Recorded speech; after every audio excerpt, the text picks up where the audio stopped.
Hi everyone, and welcome to another edition of It's a Rare Thing, sponsored by the Anne Conroy Trust and in support of the Anne Conroy Trust. And if you're listening to this for the first time, first of all, welcome.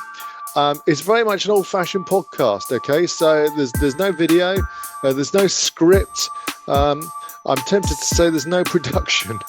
That wouldn't be quite true. What we're about is really enlightening people who have been diagnosed with a very rare condition called syringomyelia or Kyrie malformation, with giving them some, not advice, but some guidance and information by speaking to people who are living with those very conditions. So it's a rare thing. It's a podcast series about syringomyelia, Kyrie malformation, and if you're grappling in the dark, having been diagnosed with any of these conditions, rather than consult Dr. Google, what we'd rather you do is first of all go to the Anne Conroy Trust website and get some information and guidance there. Of course, speak to your consultants, your GP, your doctor, and get some professional medical consultation, because we are not medical consultants. We're not here to give medical advice. And secondly, listen to this podcast series, of which now I think there may be even 9 to this date, of people talking to me about living with these conditions. And with that in mind, let's waste no more time and speak to Heidi. Morning, Heidi. Morning, Jess. How are you? You all right? Yeah, I'm good actually, thanks. Yeah, not too bad at all. You've navigated Zoom okay? Yeah, I got there in the end. I don't like technical, but I like technical when it works. Well, I have to tell you, I work with technical and I don't like technical, even when it does work, because it never works for long. There's always so many, and it's always changing. That's the thing about technology. It's you think you've got it mastered and then something else comes along. I feel like I've been doing a PhD in AI over the past 18 months.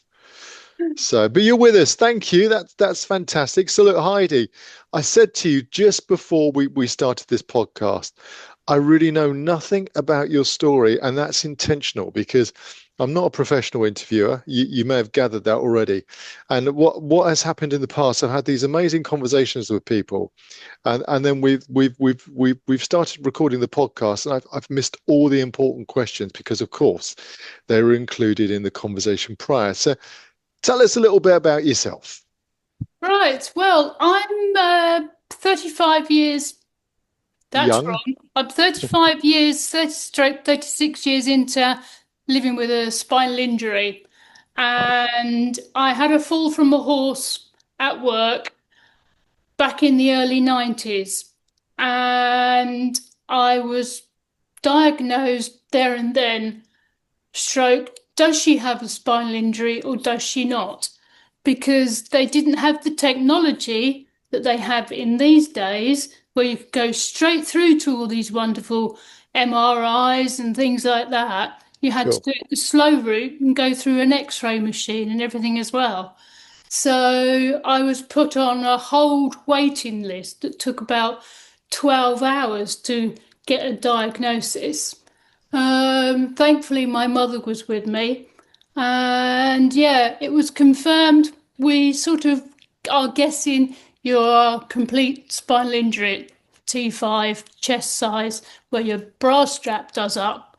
And they said, but to be sure, we're going to send you on a very long ambulance trip up to Lodge Moor. Or actually, they were waiting for a spinal unit to phone in and say, look, we've got a space for you. And it happened to be Sheffield. So that's where I went up. And I remember every pothole that we went over in this ambulance, because it was absolute hell and agony. And grateful for the fact that I could hold my mum's hand at the time. Heidi, take me back to that fateful day. The fall. What happened? What happened? One thing I'm going to start by saying is that I so believe in guardian angels, because I nearly went out on my own and I thought to myself, I'm just going to nip back into the loo, because I knew I was going through the woods and out at the back of beyond. And when I just came out from visiting the bathroom and I was just about to set off, and two friends were coming down the driveway and they said, "Oh, are you off out?" So all three of us went out together. And we were on that said back of the, it was a very well known place actually, the Blooms Gallops. They're still in racing today. And the horse knew exactly where he was. But the downside was that Sally Ann and I were both trotting together on our young horses, and our friend Kerry Ann was in front of us on a smaller pony, so we could keep up with her rather than her trying to keep up with us, because the stride difference is difference in the size of horses and ponies. So unfortunately for me, my horse's name, Rascal, pardon the pun, was not he was a rascal. Lost his footing actually because it was October and the Mm. ground was a lot harder and he stumbled down. I don't remember because I must have been blacked out, knocked unconscious. But the report was from Sally Ann that he completely freaked out, lost his footing, collapsed, went forward. I went over his shoulder, and it was the way I landed. And then he bolted for home because he knew where he was. So that was her report. And then the next line was because I was so cold laying on the floor, the ambulance crew were more concerned about me getting hypothermia. They didn't have a board, so they just scooped me up and put me in the ambulance and off we went.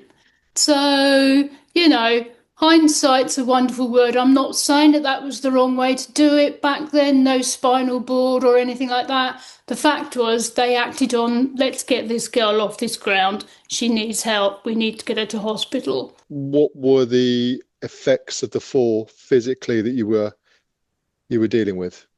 Um, well, I knew I couldn't move my body, my legs at all, from my chest down, and I couldn't feel anything either. The weirdest thing they put me into was a sandwich table where they strap you in so that you're relieving pressure. And I think that was the most freakiest thing going because you had to, well, I wouldn't wish it on anybody, just to relieve the pressure off your skin and look after you. So I knew that wasn't quite right. And then the consultants then come round to you on the sidewalk where it's private and all that and said, "Well, I'm really sorry, Mrs. Heidi, that you are confirmed now paralysed from the chest down, and you will be unable to walk, etc., etc." And you think, well, oh, okay. Being me, I thought, well, they've got it completely wrong, blah, blah, blah, etc. I'll get over this, let it sail over the top of my head and move Really? on. In that point, that's what was going through your head. Um, I mean, had you well, when you say you're paralyzed from the chest down, because I think a lot of people listening to this, and actually me, to be honest with you, when people say they're paralyzed from the chest down, there's a collective thinking, I think. It's not, I mean, it's kind of out of ignorance because we just don't know. Is there any sensation, any feeling at all? Were you lying in the bed thinking, but I can feel my toes, or I can feel something, or there's involuntary movement or spasms? Was there anything that gave you an indication that actually, no, you've still got some control or feeling in the lower half of your body? there was absolutely nothing. And another thing I will add at the time, Yeah. I was only 20 when I had my injury. So Okay. there was me, like, no, there was nothing. I could Nothing not at all. move nothing from my chest down, absolutely nothing. And that's No, feeling or movement. nothing, severely nothing. No touching, no feeling, no sensation, Okay. All right. nothing, Sure. nothing. So they're giving you this news and you're going, nah, you're wrong. I'll get over this. Exactly. I think that's my sheer gut and determination of Yeah. my Yeah. mother's genes. But that said, and then it hit me, and then you think, shit, pardon the Yeah. pun. Do you know what I Yeah. mean? It's Yeah. like, Yeah. it is. It's like somebody's hit you sideways and knocked you here, there, and everywhere like a juggernaut. Like you can't, there's no And then you go, and then you have a big sigh of relief and you go, do you know what I mean? Okay, but let's deal with this. Do you know what I mean? And I remember bursting into tears, literally, because it's the only, if you've got nowhere else to go, the only way you either accept it or you hit a brick wall and don't go anywhere. And I'm not that person to hit a brick wall. I've always been that power of positive thoughts. Look, we'll deal with this the best we can. I've always had that. It's no different from me not having a spinal injury. I've always had that second. There's always been a plan B. Wherever I've been prior to my spinal injury, I've always had a let's deal with this. We can do this. Which is remarkable. And I have to say, a lot of people I've spoken to with spinal injuries have had similar approach to just getting on and dealing with life. And I think, and I often say, and it's a bit trite now, that people don't want to be defined by their illness, or their condition. But I also think it's kind of a primeval survival instinct in us. I think that we just need to sometimes pull ourselves up by our bootstraps and go, okay, so this is the hand I've been dealt. Move on. You know, okay, I get it. Move on. You know, let's circumnavigate this because we have to. You know, I think people say things like, "Well, you're brave," or "You're incredibly brave," or you know, what a great choice you made. Well, I think Heidi, for you, that there wasn't the bravery choice, really. I mean, you didn't have a choice. It happened, and you needed to negotiate, right? I think the choice, you do have a choice. You either have that choice of you can't cope and you go backwards and you feel vulnerable and that some we're all different. We can't say, a lot of people would say to me exactly what you said, oh, you are brave. I don't think brave comes into it. No, It's the no. fact that you've got to, well, take the horse by the bit, pardon the pun from my background and what's happened. I mean, yeah, and I tell you what, laughter is the best tonic going because I would never have got this far without it. No. Um, but yeah, a lot of people will also say to me, well, I don't think I could cope and be so honest about it as you. But I say to them, well, you wouldn't know because until it actually happens, Exactly. you cannot put Exactly. yourself into my position and say that because it's like people who break an arm or break a foot, and people would say, oh, I don't know how to cope, if it was me. But you wouldn't know. So you can't really judge it or you can't really say. I think it's more to do with personality as well. I think that has a huge uh, way of how you cope and deal with things.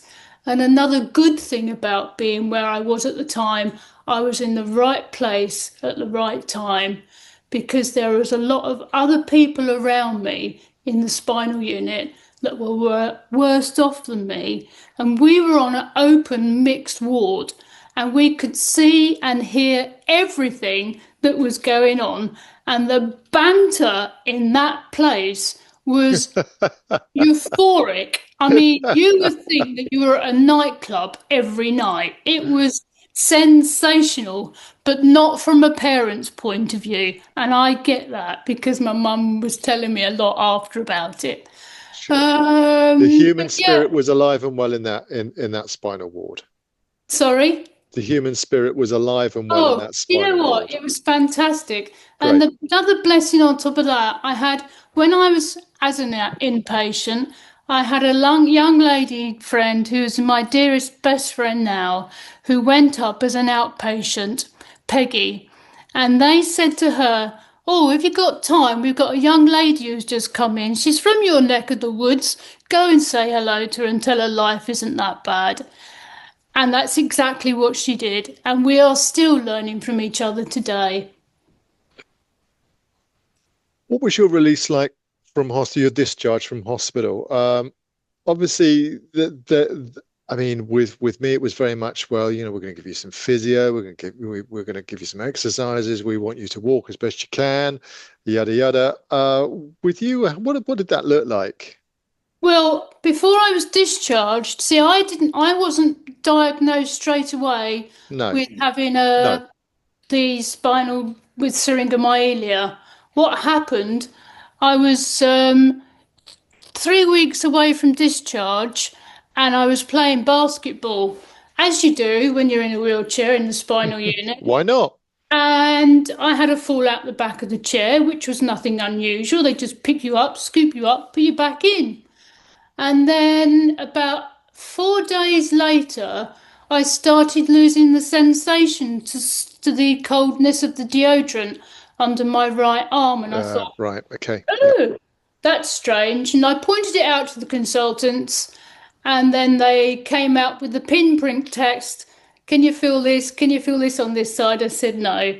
So it was straight through into an MRI or whatever it was they had at the time to do it. Like I said, I don't know if MRI was in then. I can't remember. That was 36 years ago.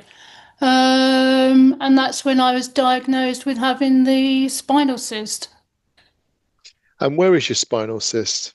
My spinal cyst then was from my level of my brain, that's T5, Yep. thoracic 5, Hmm. and it went from all the way from there, all the way up to the base of my brain.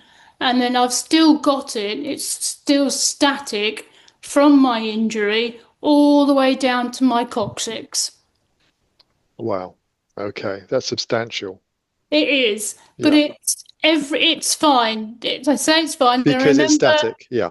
I remember the consultant, Mr. I was so lucky to have Mr. Bernard Williams look after me, and sadly he's no longer with us. We may not all know the story, but he was tragically killed on his motorbike one morning going to work, just like that. But he has spread his An amazing man. an amazing man. Yeah. So, but I didn't have surgery straight away, and I couldn't because the first couple of attempts, the spinal fluid was infected. So I had to lay Wow. again for another 6 to 8 weeks before, or not as long as that, I think it was about 4 or 6 weeks, to allow for the fluid to come water clear because it was the colour of Tizer. It was that badly infected. So had I gone from nearly being discharged from hospital to then being flat on my back again, not being able to just do anything, I couldn't even clean my teeth or comb my hair because any movement you had to do with your arms was going to infect the swelling and the fluid. It just was all wrong. You couldn't do it. Um, Goodness me. so Wow. yeah, it was a double Wow. whammy. So not will you Yeah. going, you can soon be going home, but you're not going home. You've got to No. stay put again. It was like, gee whiz, do you know what I mean? No way. But Bless you. I need to ask the syringomyelia, did they say that was a result of the accident? well, you see, yes and no, because they couldn't they didn't have the MRI scanners then to actually notify the fact that you had one back then. And was all the weight lifting in the gym and was all the overdoing it and exertion and all that you did in the hospital aggravating it? I don't know. I mean, you can ask a million one questions, should I have been doing this? Should it exactly? Because we know that you mustn't, once you've had this diagnosis, you've got to look after yourself. You mustn't do weightlifting. You mustn't overexert yourself. You mustn't do athletics and things like that because it aggravates the fluid within your spinal cord and it can make it worse. So I'm not sure if it was down to my initial injury or whether it was, I think it's what happened. It was definitely the fall out the back of the chair playing basketball because they escalated it from my level of my brake all the way up to the base of my brain. And the only reason I knew that it went up to the base of my brain was because they said to the spinal unit, I said, I've had enough of hospitals. I really need to go home. Home was a stepping stone at the John Groom's place in Norwich, which was brilliant.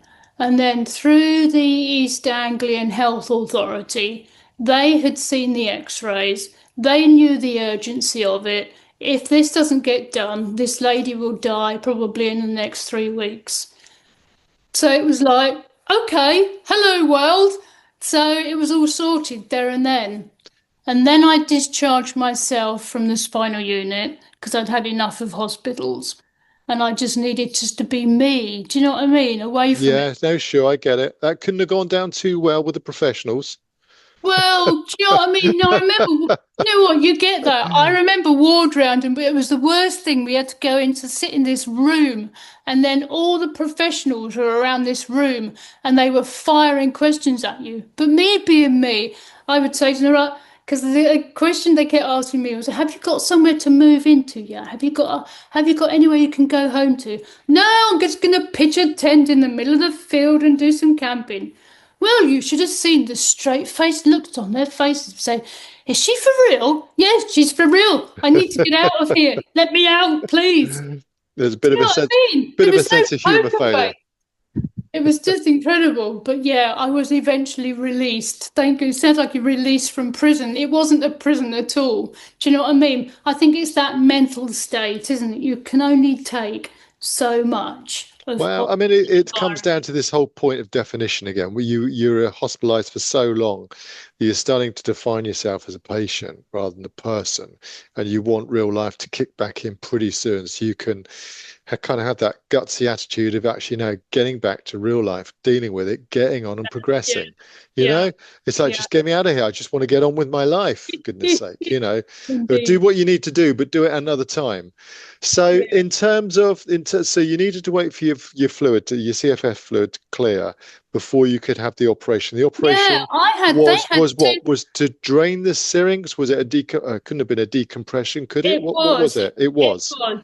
Okay. Well, I did have two failed attempts at having the first decompression because, to cut a long story short, the first person who did it was struck off from his post because he wasn't in a good place. Okay. And so Let's I had just be to, careful what we say. yeah, We won't mention yeah, any I'm sorry. names. Yeah, I'm not Okay, yeah. mentioning No, no, that sure. exactly. I understand that he's not alive anymore anyway, but that's not the point. So anyway, so that's why it was a failed. So I got, but then I had to wait again. So that's why I had to then still wait. So I probably had, in the course of about a month, still being in the spinal unit, um, 10 lumbar punctures Wow. to check on the colour of the fluid. Every other, every 10 days, they would do a lumbar puncture, but it was just fine for me because it was lower down and I couldn't feel it. I was going to say that's the blessing. There is one. That's You're a not going to feel a blessing. There's thing, always right? a silver lining, isn't Yeah, there, somewhere? yeah, yeah. No, So yes, absolutely. eventually it did. But because of the two failed attempts of having it done, that was when I decided, look, I just want to go home. So there was a lot going on. There was a lot going on in my mind. And then the clear, it all came clear. The fluid came clear while I was at home.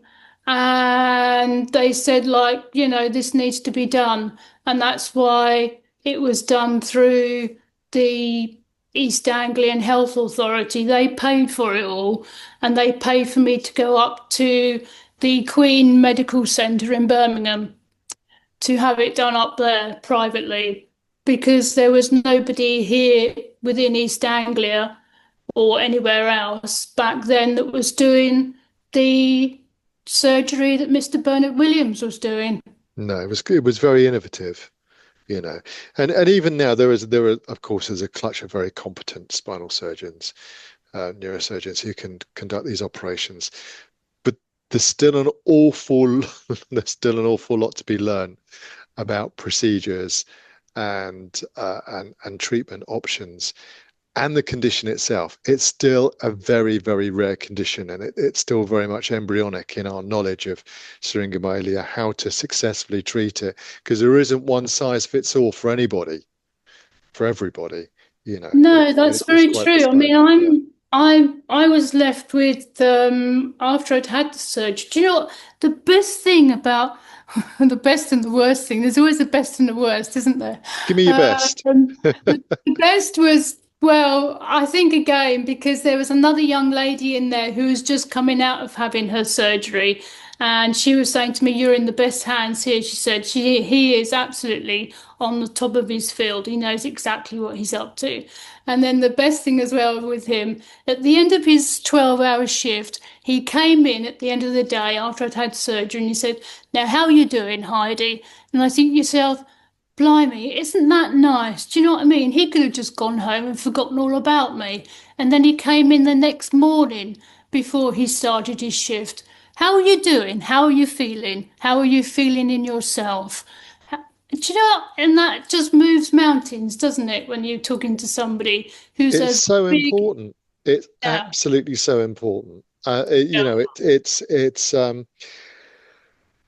that it's not the bedside manner, but it's the care and compassionate humanization of patients. We've all, the medical profession, the NHS, fantastic. We know that, but let's be honest, there are some where you feel like you're on a conveyor belt and you're spoken to like they have spoken to people 1,000 times before.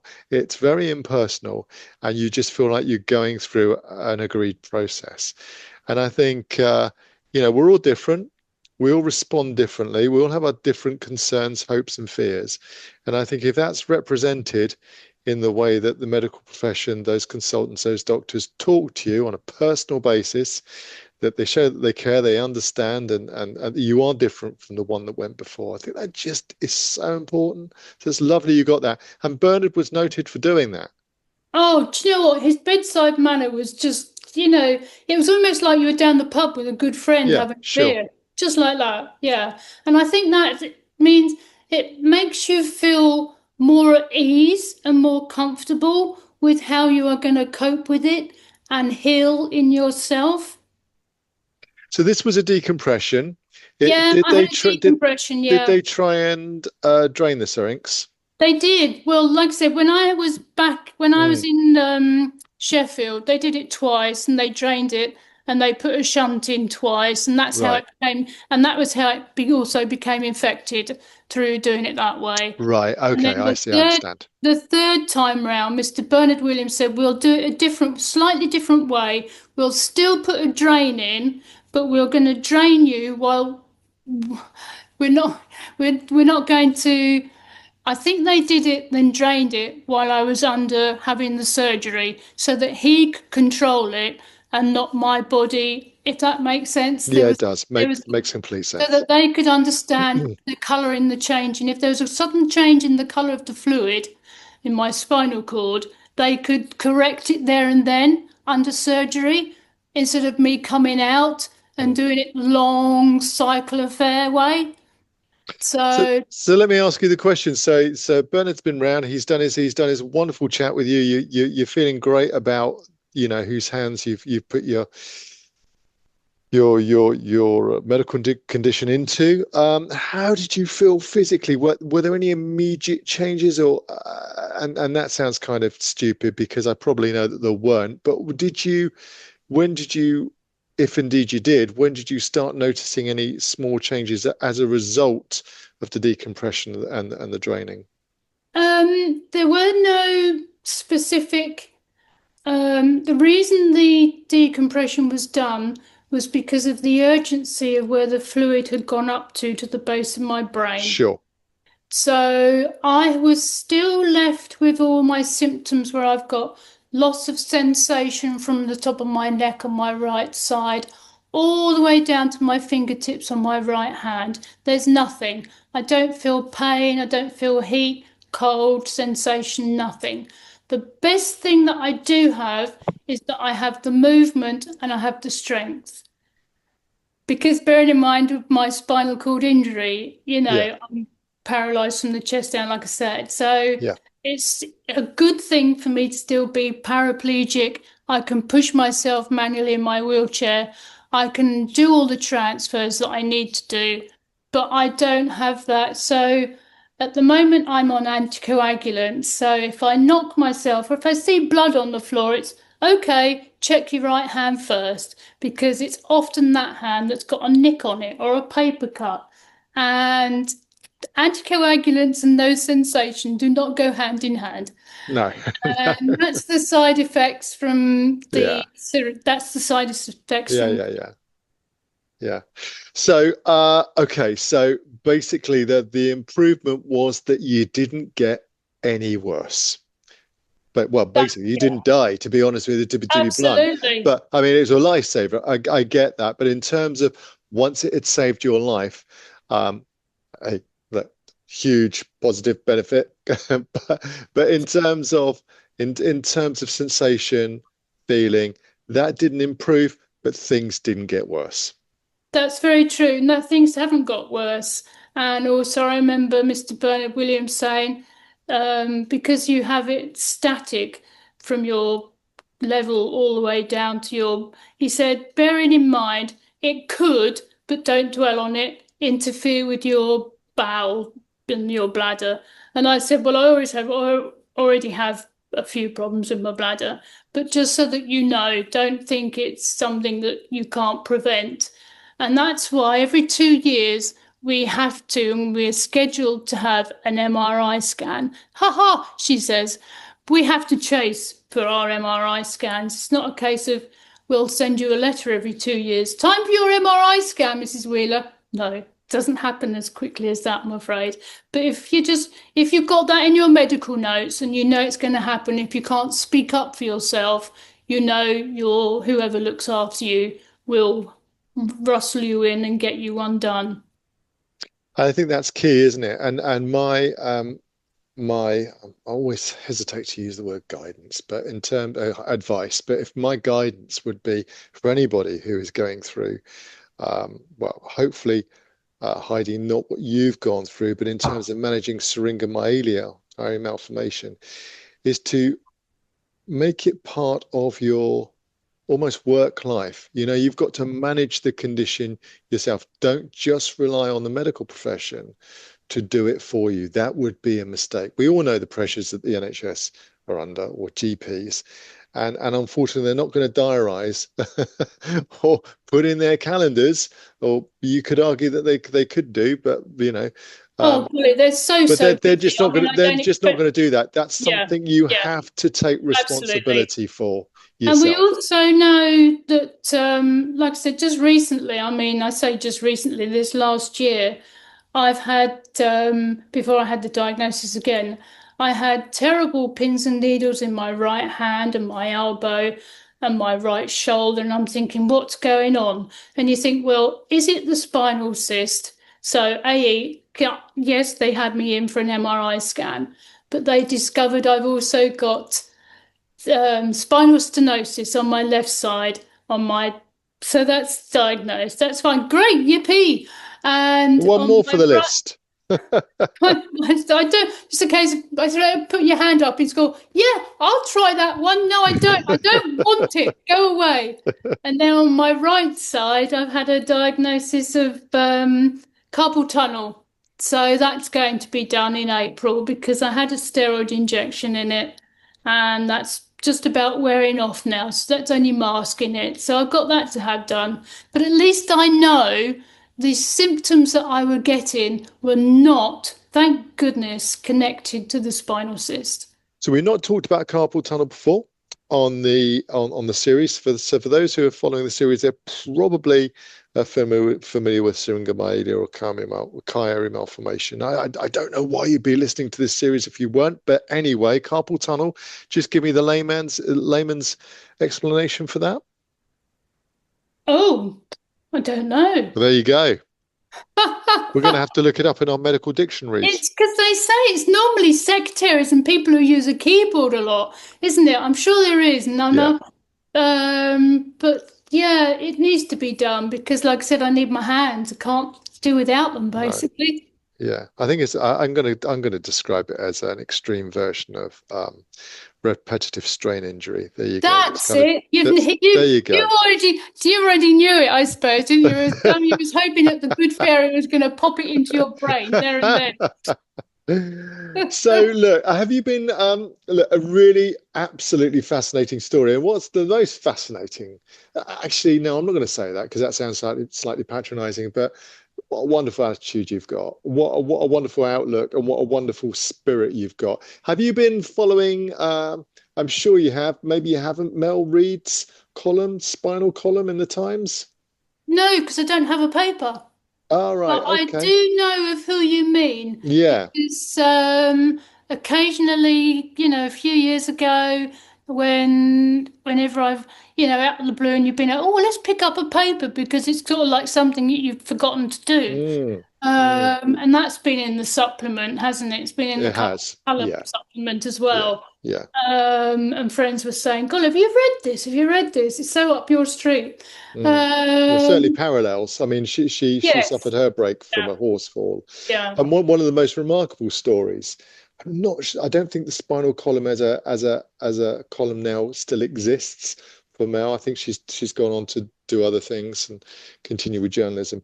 But I remember reading one weekend that she actually managed to get back on a horse. There was Wow. a Yeah, I mean, she's the same condition as yourself, but I think there was a special, there was a charity with a special kind of harness and managed to get onto a horse. And um, ever crossed your mind if the Yeah, you opportunity know ever? what? You say that. Yeah, I have, and I went through friends, thankfully, who have a riding for the disabled in Lowestoft. That's not far from me. wow. And I was lucky enough because they knew, because of my delicate skin, there was no way I was going to sit on a saddle. So we sat bareback inside the outdoor riding arena. And it was actually much better. The whole people who know horses, it was actually better sitting on bareback because you could feel, I say I could feel, sort of feel the movement of the horse underneath me more than Mm, I did mm, if I'd have hmm. been conscious of sitting on a leather saddle marking my skin. So I had my friend sat behind me. She was supporting my back because I would collapse otherwise. And I was riding as though I was just normally riding a horse. How wonderful is that? I mean, Wow, okay, you must have felt it must have felt was. amazing. I just, but going round just, round and round in an arena is just not the same as being free or going on. The one thing I never did, and I always regret, and that was being on the beach with a horse. But do you know what I mean? It doesn't bother me. It doesn't hinder my, oh, do you know what I mean? There's No. other outlets. I mean, I have a wonderful wildlife garden. I pick up my camera every day and I go out there and picture and take notes, and that's my go-to. It's lovely. So Heidi, how do you spend your days? Are you able to work? Do you or is it for you? Is it gardens? Is it quality of life? Well, I don't, like I said, I was retired gracefully at the age for 36 years of spinal injury. I used to do animal portraits in hospital when I first injured. I 15 years ago had a head injury, but that stopped me from drawing looking down. And I can't draw at an easel because of me right arm and it's a nuisance. Sure, That yeah. said, I'm starting a collage of my dear late Frosty, who was my Bernese mountain dog, as my assistance dog. So that's a good thing. So I don't have to hold things. I don't have to hold a pencil. I can just place things on a piece of paper and do that way. But I love black and white photography and I love close up photography. So every day I'm literally out, even when we had the snow, I got as far as the back door with my camera and took about 90 photographs there and then of everything around me with the sunset going down. It was just like, wow.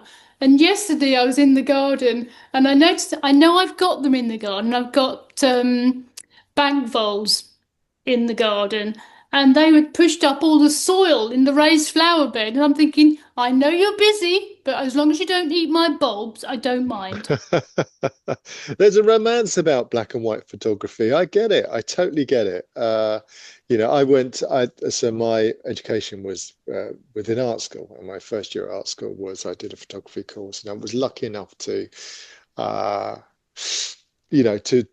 to learn how to develop photographs properly with the chemicals and the dark rooms, and it was just magical watching the I've done images come to exactly the life. same course as you. I absolutely, it was magical, isn't It it? was To put that totally, picture yeah. in there and to see it come before your eyes. Yeah, hang them up on the washing Oh, line to see it wow. develop. Yeah, no, absolutely amazing. Yeah, And yeah. yeah, it's fantastic. So that's great. So that's your passion, that photography, Yeah, collages, art. the other passion is I love driving. I was fortunate when like I said, another dear friend who sadly a late friend who's no longer with us, but she was spinal injury from a horse 10 years before me. And she wrote to me a lot when I was in the spinal unit. And she did pony driving. She got me pony driving. She also had me out doing my advanced motorist driving test, which I'm glad to say I passed way back in 1992. And I'm so grateful that I have my independence to be able to drive. And I love driving. I just love it. I love the fact that I've been given so many opportunities. You've had this, you've done this, you can't do this, you might not be able to do this. But at the end of the day, I can get in my vehicle and I can go places. That is It my gives you number that. one. Yeah, Yeah, it gives yeah, you that crucial independence. yeah, I mean, it was absolutely. really, I don't want to get political, but it's quite interesting listening to the news. I think it was late last year where the whole Motability scheme was being called into question. And there were some really dubious headlines. I have to say, some really dubious reporting as well from journalists about, the disabled, they can get a Mercedes. It's like, no, hold on a second, report this properly. I have to say, for people with physical disabilities where mobility is very restricted and they're struggling, and you want them to lead a full and active life, contribute to society, be tax-paying citizens, having a car is a lifeline, both for work and for life. Absolutely essential. But Indeed.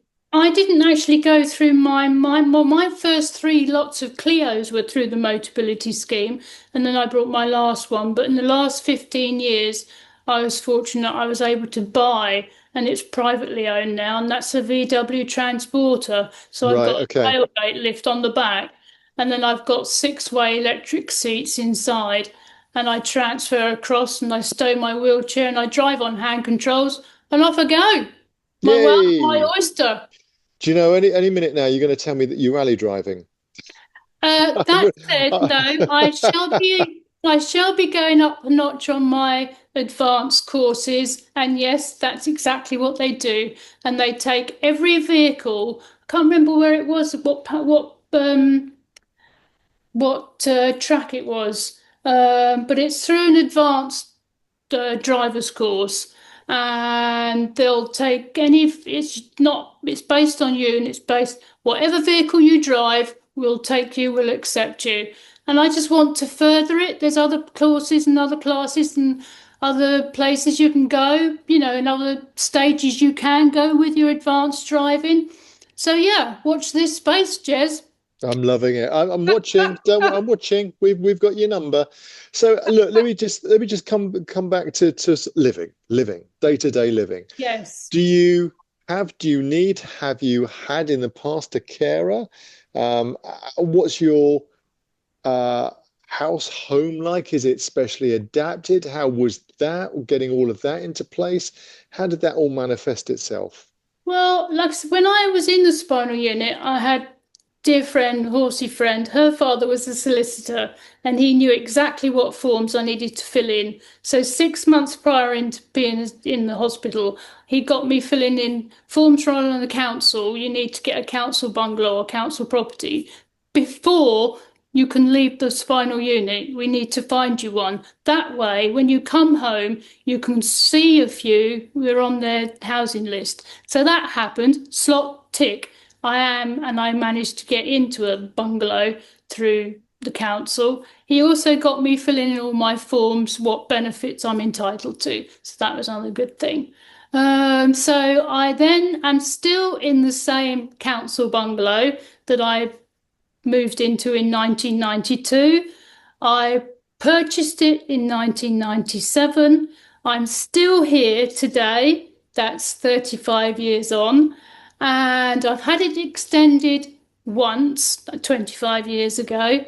This year, well, no thanks to last year, I had heart surgery. I had heart surgery again due to, complications and that from a pacemaker and everything else. That's fine. I'm fine. I'm happy to be alive. It's brilliant. Life's good. So my brother's coming up to help me do home improvements because they need doing on the old part of the building. But carers, no carers. Carers and I would fall out and not get on. And carers would come in at unusually unreasonable, ghastly, hideous hours, which I do not want. So I'm very fortunate to be totally 100% me, independent. Heidi, I've got a sneaking suspicion that it'll be your way or the highway. I mean, I don't. Well, Thelma and I, as another friend who's spinal injury, have said she hit the nail on the head. Why am I laying in bed till 10:30 to wait for a carer to come and help me off the bed? Pull your finger out, build your muscles up. You can do this. We've got this. Power of positive thoughts. Get on with it. Absolutely. Well, look, on that note, I'm going to let you go. I'm going to let you crack on with your Sunday. It's been an absolute pleasure speaking to you. It really has. I think you're a force for good, and you're a force of nature. A force of a force of nature. Don't cross the line with that lady. You won't put in your place. No, I'm not like that at all. I'm not going to ask you your exact location, but I'm sensing you in the East Anglian region. Yeah. How do you know that? Is that the way the wind's blowing up your way? Just a few of the things you've said. So listen, I'm in the East Anglian region, so I think you and me ought to have a coffee at some point. That would be lovely. Oh, are you? Well, so am I. Yes, definitely. Well, there you like go. I said, I'm happy to travel wherever you are. And likewise, we'll sort that out. And I'm sure through the Anne Conroy Trust that we'll be meeting up later on this year anyway. I'm sure at one of their conferences. So yes, look, definitely. I'm going to wish you all the best. What a journey! What a story! What a formidable force you are! And thanks ever so much, Jess. Really it's impressive. Great chatting to you. Great chatting to you too. Have a great weekend. Thank you. Bye bye. Bye bye. Well, apologies for the quality of my voice. No, I hadn't been inhaling helium. It was a problem with the microphone. I don't know, technical difficulties. Who needs it? Anyway, that was the lovely Heidi on the latest podcast about syringomyelia and Kyrie malformation and associated conditions. I hope you enjoyed it. I hope you learned something. Wasn't she wonderful? She was great, wasn't she? So look, we'll be back next time for more stories and more information about these very rare conditions. It's a rare thing. See you soon.